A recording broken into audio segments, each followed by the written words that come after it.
សួស្តីអ្នកទាំងអស់គ្នាថ្ងៃនេះខ្ញុំសូមចែករំលែកនៅចំណេះដឹងបន្ថែមទៀតពាក់ព័ន្ធទៅនឹងការត្រួតពិនិត្យវាយតម្លៃហានិភ័យនៃធុងស្តុកដែលមានសម្ពាធខ្ពស់ដែលអង់គ្លេសហៅថា pressure washer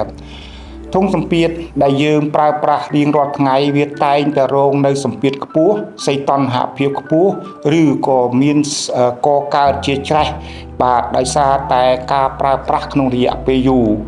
គឺវាងាយនឹងជួបនៅប្រទះនៅហានិភ័យខ្ពស់បាទចំពោះសុវត្ថិភាពនៃឧបករណ៍ទាំងនោះដូចជាការកកើតនៃច្រេះបាទការប្រេះស្រាំបាទការសឹករិចរិលនៃជញ្ជាំងធុងជាដើមហេតុដូច្នេះហើយទើបមានការចាំបាច់ត្រូវមានការត្រួតពិនិត្យប្រចាំដើម្បីឲ្យស្របទៅនឹងបទបញ្ញត្តិនៃគ្រឿងចក្រគ្រឿងម៉ាស៊ីននិងឧបករណ៍ដែលមានហានិភ័យខ្ពស់សូមលើកឧទាហរណ៍សាមញ្ញមួយធុងសម្ពាធ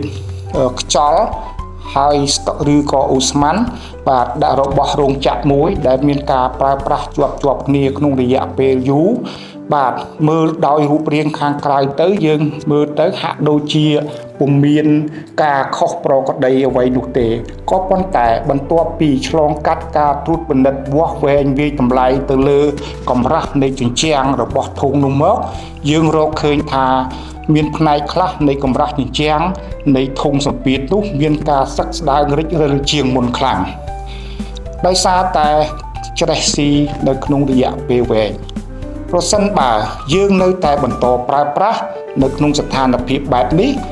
នៅពេលដែលសម្ពាធក្នុងធុងបាទមានការកើនឡើងវាអាចបង្កឲ្យមានការលេចធ្លាយឬរហូតដល់មានការផ្ទុះធុងសម្ពាធតែម្ដង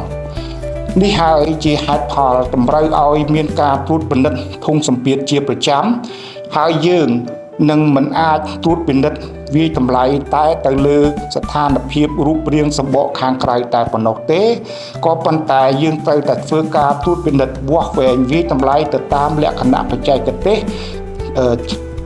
ជំនាញដើម្បីធ្វើការស្វែងរកហានិភ័យដែលលាក់កំបាំងឲ្យទាន់ពេលវេលា